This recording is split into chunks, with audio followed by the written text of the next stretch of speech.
Assalamualaikum warahmatullahi wabarakatuh. Kami dari kelompok 3, kami akan menjelaskan mengenai dampak teknologi informasi terhadap proses audit.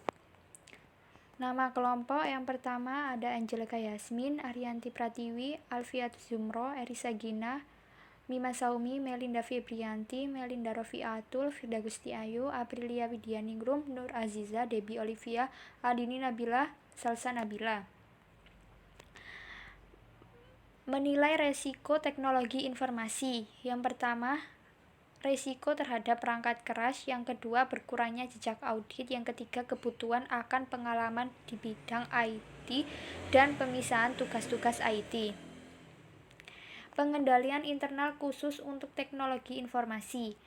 Pengendalian umum diterapkan pada semua aspek dalam fungsi teknologi informasi, termasuk pengaturan teknologi informasi, pemisahan tugas-tugas teknologi informasi, pengembangan sistem pengamanan fisik dan online terhadap akses pada perangkat lunak, perangkat keras, dan data terkait mengenai rencana cadangan dan kontingensi jika terjadi kondisi darurat yang tidak diperkirakan sebelumnya.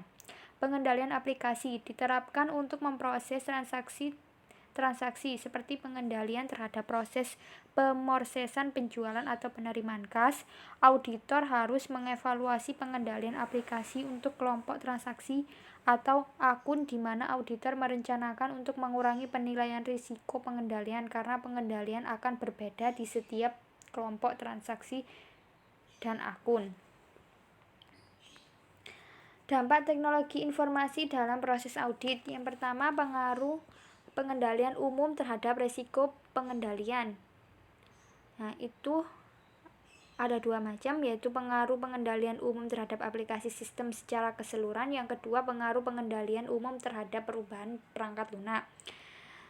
Dampak dan pengendalian teknologi informasi terhadap risiko pengendalian dan penguji substansial.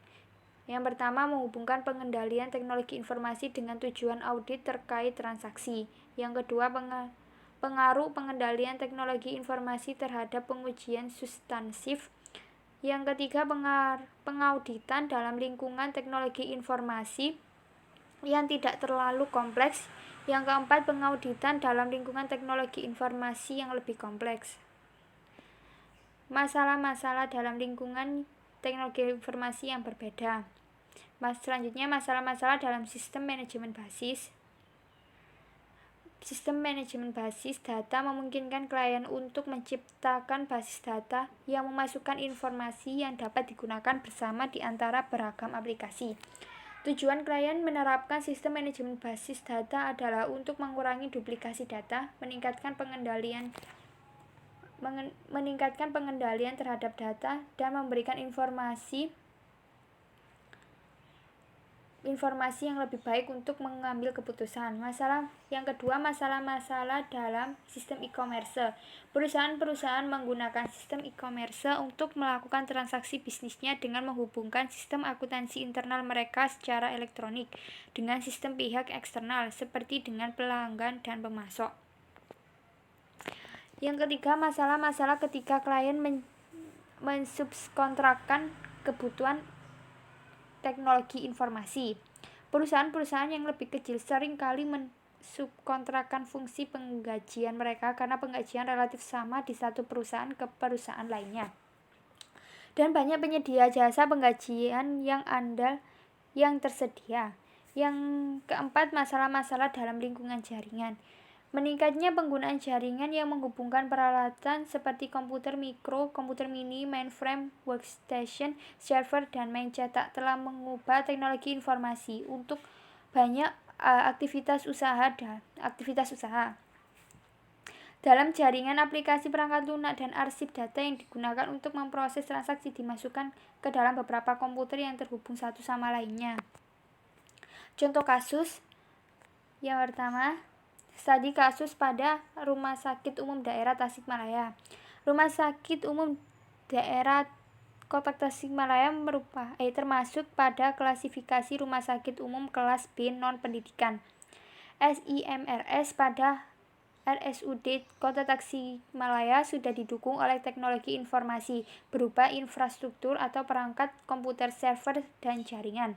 Sistem aplikasi beserta basis data. Sistem aplikasi yang sudah digunakan terbatas pada lingkup sistem untuk pelayanan kesehatan terhadap pasien, terutama sistem administrasi pembayaran. Dari hasil pendahuluan ditemukan bahwa sistem aplikasi untuk pelayanan kesehatan terhadap pasien di RSUD Kota Tasikmalaya masih terkendala oleh lambatnya proses sistem informasi yang menyebabkan pasien harus menunggu lama dalam memperoleh layanan. Lamanya proses sistem informasi sering menyebabkan pasien harus antri cukup lama dalam memperoleh layanan. Layanan data dari sistem informasi juga sering dikeluhkan pasien karena ketidaksesuaian dengan tagihan yang dikenakan kepada pasien saat membayar di kasir. Penyebabnya terjadi kesalahan dan keterlambatan pemrosesan yang ada pada sistem informasi tersebut belum diketahui dengan pasti. Yang kedua, studi kasus pada RSUD Kota Tasikmalaya selanjutnya.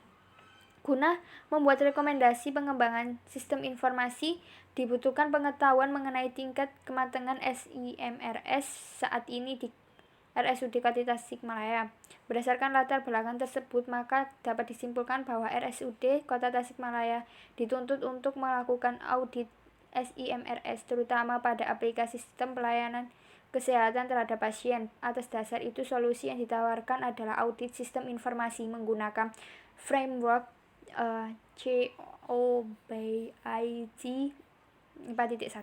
Alasan dipilihnya framework COBIT 4.1 karena memberikan gambaran paling detail mengenai strategi dan kontrol dalam pengaturan proses teknologi informasi yang mendukung keselarasan strategi bisnis dan tujuan teknologi informasi. Bagi auditor, manfaat COBIT adalah membantu dalam mengidentifikasi isu-isu kendali teknologi informasi dalam infrastruktur teknologi informasi perusahaan. Hal ini juga membantu auditor dalam memverifikasi temuan audit. Penentuan ruang lingkup audit dilakukan dengan cara mengidentifikasi tujuan strategi RSUD Kota Tasikmalaya melalui implementasi balance scorecard. Studi kasus lanjutannya, setelah mengetahui tingkat kematangan dari proses TICOBIT 4.1 yang menjadi cakupan audit, selanjutnya dilakukan analisis kondisi yang terjadi dari masing-masing atribut kematangan. Analisis kondisi dilakukan dengan cara wawancara dan observasi langsung, di mana penelitian mengadakan pengamatan langsung ke lapangan untuk memperoleh data dan atau informasi yang akurat mengenai kondisi SIMRS yang diimplementasikan di RSUD Kota Tasikmalaya sebagai tindak lanjut dari pendefinisian usulan rekomendasi perbaikan. Perlu dilakukan pedoman pengawasan dalam bentuk indikator pengukuran. Hal ini diperlakukan untuk mengetahui sejauh mana proses peningkatan kematangan sudah dilakukan. Adanya penelitian lain mengenai audit SIMRS menggunakan metode balance scorecard dengan perspektif lainnya menjadi lebih luas. Kasus yang selanjutnya, kasus pembobolan akun Lazada. Beberapa waktu lalu, segelintir konsumen di toko online Lazada Indonesia mengaku mendapatkan tagihan dari bank penyedia kartu kredit atas transaksi yang dilakukan di Lazada Indonesia. Padahal mereka mengaku tidak sesuai melakukan pembelian barang di Lazada sesuai dengan tagihan yang dikirimkan. Atas hal tersebut, konsumen pun mengalami kerugian material yang jumlahnya mencapai ratusan hingga jutaan rupiah per orang. Menurut pihak Lazada, kasus ini terjadi karena akun take over atau akun diambil alih oleh orang lain, bisa melalui email atau akun Facebook yang dibuka di tempat umum dan tidak melogout dengan benar. Jadi bukan terkait dengan keamanan Lazada sebagai penyedia toko jual beli online.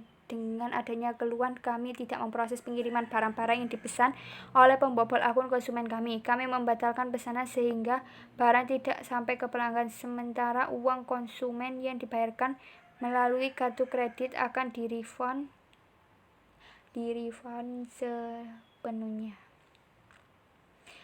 Demi mencegah hal yang sama terulang, Lazada kini menggalakkan yang namanya two-step verification atau verifikasi ganda. Two-step verification mewajibkan pengguna Lazada melewati 2 verifikasi ketika bertransaksi menggunakan kartu kredit. Verifikasi pertama adalah melalui email dari Lazada, sedangkan verifikasi kedua dilanjutkan lewat SMS ke nomor nasabah yang terdaftar di bank penerbit kartu kredit. Untuk verifikasi kedua dilakukan langsung oleh pihak bank. Jadi kalau akun email pengguna berhasil dibobol, verifikasi kedua yang lewat SMS harusnya akan membantu menahan transaksi tak lazim. Sebab nomor telepon nasabah yang dikirim SMS sejatinya hanya tersimpan di database bank yang sulit diakses dan memberikan tips mengenai belanja online.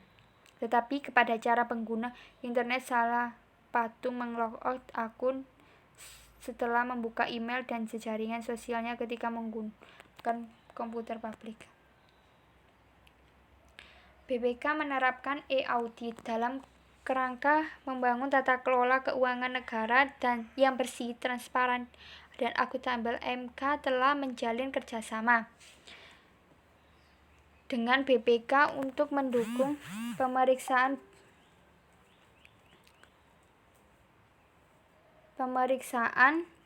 melalui kerjasama tersebut. Pemeriksaan BPK dengan menggunakan sistem e-audit yang bersifat link dan match. Lalu melalui kerjasama tersebut, BPK dapat mengakses data dan informasi yang terkait dengan pengelolaan dan pertanggungjawaban keuangan negara yang dimiliki oleh MK secara real time. Hadi Purnomo selaku Ketua BPK menyampaikan bahwa BPK memprakarsi pembentukan pusat data melalui sinergi nasional sistem informasi yang nantinya bisa dimanfaatkan dalam pemeriksaan dengan memanfaatkan kemajuan elektronik atau e-audit. Melalui SNSI, metodologi pemeriksaan dengan memanfaatkan teknologi informasi ini akan memberikan keuntungan bagi kedua belah pihak. Selanjutnya, jika ada pertanyaan bisa ditanyakan di forum diskusi. Terima kasih. Wassalamualaikum warahmatullahi wabarakatuh.